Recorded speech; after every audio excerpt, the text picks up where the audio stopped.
எல்லோருக்கும் வணக்கம். முதல் மன்னிக்கணும், டெக்னிக்கல் ப்ராப்ளம். ஸோ அது எப்போதுமே டெக்னாலஜி எவ்வளோதான் வளர்ந்தாலும் டெக்னிக்கல் ப்ராப்ளம் இருந்துக்கிட்டு தான் இருக்குது. என்றைக்குமே மனிதர்களோட ஒர்க்கு தான் என்றைக்கும் கரெக்டாக இருக்கும். ஸோ என்னோடய டெக்னிக்கல் ப்ராப்ளம் 5 minutes ஃபஸ்ட்டு போட்டோடனே அமர்ந்தவொடனே பிரகாஷ் பயத்துட்டே வந்தார். என்ன சார் போடையில் இப்படி ஆயிடுச்சு அப்படின்னாரு.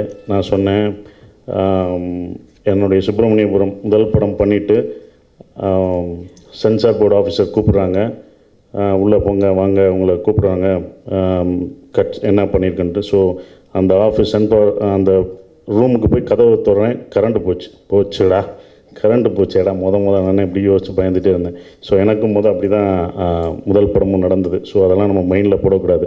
படம் எனக்கு கதை சொன்ன உடனே எனக்கு ரொம்ப பிடிச்சிருந்தது. அந்த நரேஷன், காமெடி எல்லாமே எனக்கு கேட்டவுடனே இது பண்ணணும் அப்படின்னும்போது இந்த கதை கேட்டவுடனே எனக்கு தோணுது. அந்த பாட்டி காத்தாயி கேரக்டர் நடிக்க 2 பேர் தான் இதில் இருக்காங்க.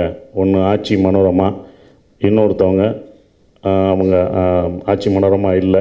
ஸோ அடுத்த சின்ன ஆட்சியாக மனோரமாவாக இருக்கிறது நம்ம கோவை சரளாமா தான். ஸோ எனக்கு அவங்க ஞாபகம் தான் வந்துச்சு. இந்த படத்தை அவங்க இல்லாமல் இந்த படம் பண்ணவே முடியாது. அவங்க தான் அந்த கேரக்டர் நடிக்கணும்.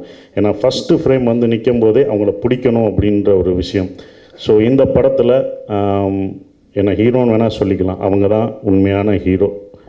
பலே வெள்ளையே தேவால ஹீரோ கோவை சரளாமா தான். ஏன்னா காமெடி, லேடி காமெடியன்ஸ் தமிழ் சினிமாவில் இப்போ கம்மியாக ஆயிடுச்சு. யாருமே இல்லை. மனோரமா ஆச்சு இருந்தாங்க, கேரக்டர் ரோல் பண்ணாங்க, காமெடி பண்ணாங்க. அதுக்கப்புறம் இவங்க தான் கோவை சரளாமா தான் இருக்காங்க. அடுத்தடுத்து இப்போ வந்துட்டுருக்காங்க. ஸோ பட் அவங்களுக்கான இது கம்மியாக தான் நம்ம தமிழ் சினிமா இருந்தது. எனக்கு இந்த கதை கேட்டவுடனே இது பண்ணணும் கண்டிப்பாக.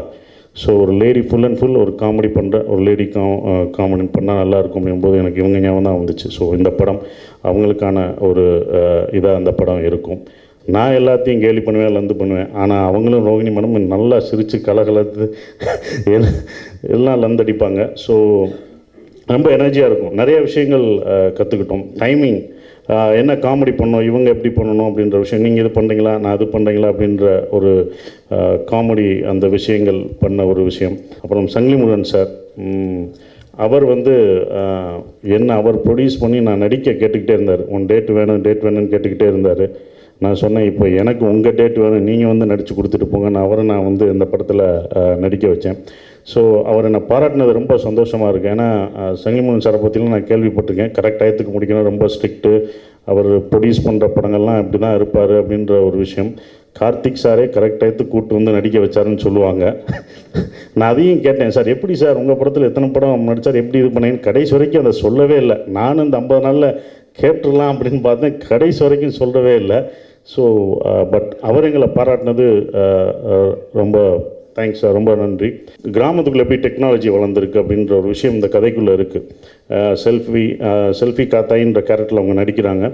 ஸோ ஆனால் அங்கேயும் ஃபேஸ்புக், இன்ஸ்டாகிராம் எல்லாமே வந்திருக்கு. இப்போ ஆட்டோகிராஃப்னால் நான் சுந்தரமணியன் பண்ணும்போது எல்லாம் ஆட்டோகிராஃப் வாங்கிட்டு இருந்தாங்க அங்கே உள்ளவங்கலாம் கிராமத்தில். இப்போ எல்லாமே செல்ஃபி எடுக்க ஆரம்பிச்சிட்டாங்க. சார் செல்ஃபி எடுப்போம் அப்படின்றாங்க. ஸோ டெக்னாலஜி அதுக்குள்ளே அவ்வளோ உள்ளே போயிருக்கிற ஒரு விஷயம் இந்த படத்தில் சொல்லப்படுது.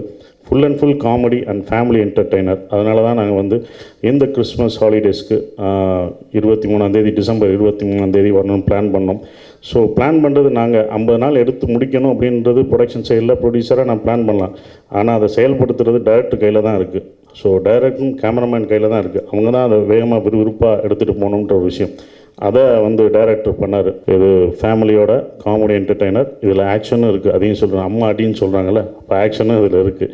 ஸோ எல்லாருக்கும் நான் நன்றியை தெரிவிச்சுக்கிறேன். தேங்க்யூ, நன்றி.